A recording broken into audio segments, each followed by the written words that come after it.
اور یہ حدیث جو میں تقویۃ الایمان میں ہے یہ مولوی رضوی جملۃ الزکیہ میں لکھی ہے اور وہ حضور پاک کو بھائی لکھا ہے. البتہ تقویۃ الایمان میں مولانا نے جو بات لکھی ہے وہ رضوی لکھ سکا وہ یہ کہ برادریاں کئی قسم کی ہوتی ہے. کوئی جسمی برادری بھائی ہے 10ویں بھائی ہوتا ہے, کوئی برادری کے حساب سے ہوتا ہے کہ یہ بھی پٹھان بھائی ہے, کوئی ملک کے حساب سے یہ پاکستانی بھائی ہے. تو سب سے بڑی برادری ارسانی برادری ہے. تو مولانا نے لکھا کہ ارسان سب آپس میں بھائی ہے اور نبیوں کو اللہ تعالیٰ انہیں بڑا مرتبہ دیتا ہے. تو گویا سارے انسانوں میں بڑا مرتبہ حضرت محمد رسول کا نبیوں کا ہوا اور سارے نبی میں بڑا مرتبہ حضرت محمد رسول اللہ صلی اللہ علیہ وسلم کا ہوا. تو اس جگہ تو مولانا نے یہ لکھا ہے کہ خدا کے سوا حضور کے مقام پر کوئی نہیں پہنچ سکتا اور نہ آپ کے مرتبے تک کوئی اور آدمی پہنچ سکتا ہے. لیکن اس نے الٹا اس پر الزام لگا دیا اور پھر یہ بات ہے کہ ہم تو اس کو کفر کہتے ہیں لیکن یہ لوگ عیسائی میں شہید ہم کو کافر کرنے کے لیے تیار نہیں. اب بقول مولوی عبد الرزاق اس فکر میں اسلام کا پہلو موجود ہے جو اپنی 10ویں بھائی سمجھے تو بریلیوں کا فرض ہے کہ اسلام کا پہلو ہمیں نکال کر دے. آگے لکھا کہ حضور کے بعد کوئی نبی پیدا خادم محمدیہ میں کوئی فرق نہیں آئے گا. یہ بھی اسے دھوکہ دیا ہے. مولانا نے تو کتاب ہی ختم نبوت کے اس بات میں لکھی ہے لیکن انہیں ختم نبوت کی 2 قسمیں کی ہیں. ایک یہ کہ زمانے کے اعتبار سے سب سے آخر میں پیدا ہونا, اس کو بھی قرآن سے ثابت کیا. ایک یہ کہ آپ اس معنی میں خاتم النبیین ہے کہ سب نبیوں سے اعلیٰ مقام رکھتے ہیں اور فائنل اتھارٹی ہے. آپ سب کے حکموں کو منسوخ کر سکتے ہیں لیکن کوئی آپ کی چیز کو منسوخ نہیں کر سکتا بلکہ سارے جتنے نبی پہلے ہیں وہ حضور پاک کی امتی ہے. اس سے آگے اس بات میں لکھا ہے کہ اگر میرے فرض کوئی اور بھی نبی آئے گا تو حضور پاک کا امتی بنے گا, متحد ہوگا اور وہ آپ کے برابر نہیں ہو سکتا. اس لیے یہاں رتبے کے اعتبار سے خدمت کا ذکر ہے نہ کہ زمانے کے اعتبار سے. اگر کہ ہندوؤں کی دیوالی کی پوریاں کھانا جائز ہے اور دوسرا حوالہ پھر جوڑا ہے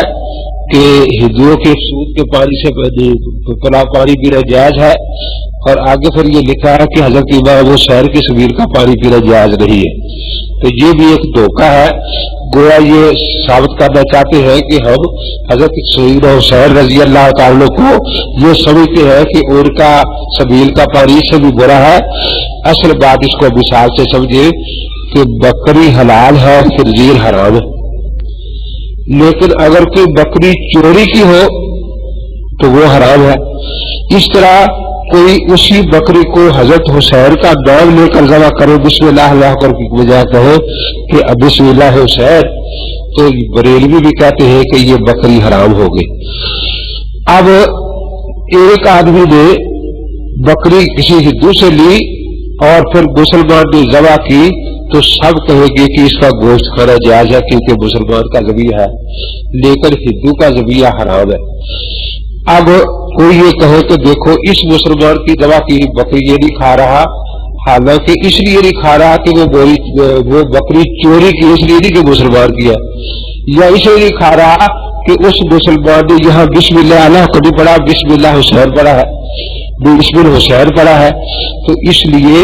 چونکہ اس سبیل میں یہ نظر لگا اللہ کی بات کرتے ہیں اور نظر لگا اللہ کی دیت جو ہے یہ عبادت ہے اور غیر اللہ کی بات شرک ہے, اس لیے اس کو منع کیا جاتا ہے. اور چونکہ کافروں کی حلوہ پوری جو ہے ان کا ذبیحہ حرام ہے, ایسی چیزیں حرام نہیں ہوتی, اس لیے اس بات پر یہ لکھا ہے. آگے جو عرف جابر نظر مراد کے حوالے دیے ہیں یہ سرے سے ہماری کتابیں ہی نہیں ہیں. تو مقصد یہی ہوا کہ یہ جو کچھ ہے الزامات ہی الزامات ہے. عام رضا اپنی کتابوں کی روشنی میں ایسا کافر ہے کہ جو اس کو پرلے درجے کا فاسق فاجر مسلمان بھی سمجھے وہ بھی کافر مرتد دائرہ اسلام سے خارج ہے. اس کا نکاح کسی انسان حیوان سے جائز نہیں اور اس کی ساری اولاد جو ہے وہ ولد زنا اور حرام ہے. کیونکہ احمد رضا یہ کہتا ہے کہ جو حضور پاک کو معاذ اللہ چورا چمار کہے بلکہ اس سے بھی ذلیل کہے، بلکہ گدے بھی ذلیل کہے، ان باتوں میں اسلام کا پہلو موجود ہے، اس لیے ایسے آدمی کو کافر کہنا جائز نہیں۔ ہم سب مسلمان کہتے ہیں کہ یہ قطعی کفر ہے، اس میں اسلام کا پہلو قطعی موجود نہیں۔ اس لیے اسی طرح مرزا یہ کہتا ہے کہ جو خدا تعالیٰ کو مرد عورتوں والی نظریہ مانے، اسے فاعل المفعول مانے، لونے بازی کرنے والا کروانے والا مانے، ان باتوں میں بھی اسلام کا پہلو موجود ہے، اس لیے ان باتوں کو کہنے والے کو کافر نہیں کہنا چاہیے۔ ہم کہتے ہیں کہ ان میں کوئی اسلام کا پہلو موجود نہیں، جس نے یہ ان باتیں کہی ہے وہ کافر ہے۔ اگر احمد رضا نے الزام لگایا ہے تو یہ تو بہرحال پھر بھی کافر ہے۔ آخر میں یہی ہے کہ مولانا تھانوی رحمۃ اللہ علیہ جن کو کافر کہا گیا ہے، مولانا تھانوی بھی تحریک آزادی کے ہیرو تھے، اور مسلم لیگ کو بھی ان لوگوں نے کافر کہا، اور ان کے کافر ہونے کی ایک وجہ یہ بھی بتائی کہ مسلم لیگ کافر مرتدوں کی جماعت ہے، کیونکہ اس میں اشرف علی زندہ باد کے نعرے لگائے جاتے ہیں۔ اب جن لوگوں نے بھی انگریز کے خلاف تحریک آزادی میں یہ جہاد میں حصہ لیا، یہ لوگ ان کو کافر کہتے ہیں۔ ان بیچاروں کا اصل گناہ یہی ہے، چنانچہ حکومت پاکستان اور حکومت مسلم لیگ اس بات کو تسلیم کرتی ہے کہ علماء دیوبند کا پاکستان کے بنانے اتنا بڑا کردار تھا کہ جب مشرقی پاکستان میں پاکستانی جھنڈا لہرایا گیا تو ایک دیوبندی عالم مولانا ظفر عثمانی رحمۃ اللہ علیہ سے کہا گیا کہ آپ یہ جھنڈا لہرائے، اور مغربی پاکستان میں جب یہ جھنڈا لہرایا گیا تو مولانا شبیر احمد عثمانی رحمۃ اللہ کو کہا، جو دیوبندی عالم تھے، کہ آپ پاکستان کا جھنڈا لہرائے۔ تو گویا مسلم لیگ کی حکومت خود اس بات کا اعتراف کر رہی ہے کہ پاکستان کے بنانے میں ان حضرات کا ہاتھ ہے۔ خلاصہ یہی ہے کہ یہ جو اشتہار تقسیم کیا گیا ہے، اول تو تقریباً 100 سال پہلے ان الزامات سے اپنی برات بھی ظاہر کر دی گئی، اور علماء حرمین شریفین کو حکم مان کے ان کے فیصلے کو مان لیا گیا۔ تو اب 100 سال کے بعد یہ گڑے بردے اکھاڑنے کی کیا ضرورت پڑی تھی؟ دوسرا یہ کہ صرف الزامات ہی الزامات ہے، آج تک کسی عام دیوبندی نے بھی ان عقیدوں کا التزام نہیں کیا کہ واقعتاً ہم یہ عقیدے رکھتے ہیں۔ اس سے پتہ چلا کہ دیوبندی بریلوی اختلاف نہیں بلکہ مخالفت ہے۔ اختلاف میں دلیل پر نظر ہوتی ہے، مخالفت میں پروپیگنڈے پر نظر ہوتی ہے کہ اس آدمی کو بدنام کیسے کرنا ہے۔ اس لیے یہ حضرات دوسرے ملکوں کا اعلی کار بنے ہوئے ہیں اور ہمیشہ ہی ایسے ہی کرتے ہیں۔ چنانچہ جب پاکستان مشرقی پاکستان کا واقعہ پیش آیا اور اس کے بعد دو جماعتوں کا اتحاد ہوا، قومی اتحاد قائم ہوا، تو پھر بھی سب سے پہلے نورانی صاحب کا وضو ٹوٹ گیا اور وہ یہاں سے بھاگ کر انگلینڈ چلے گئے، اور انگلینڈ میں جا کر پھر بھی ان لوگوں نے ایک ایسی الزامی کتاب لکھی جس کا نام زلزلہ رکھا۔ تو اس لیے جب بھی انگریزوں کو مسلمانوں میں لڑائی کرنے کی ضرورت ہوتی ہے تو انہیں پتا ہے کہ بریلوی حضرات بھی ہمارے کام آتے ہیں، اس لیے بریلوی حضرات جو بیچارے ناواقف ہیں وہ بھی جان دیں کہ یہ کام امریکہ اور برطانیہ کروا رہا ہے، ان کو مسلمانوں کو لڑانے کے لیے اس میں حصہ نہیں لینا چاہیے۔ وآخر دعوانا الحمد للہ رب العالمین۔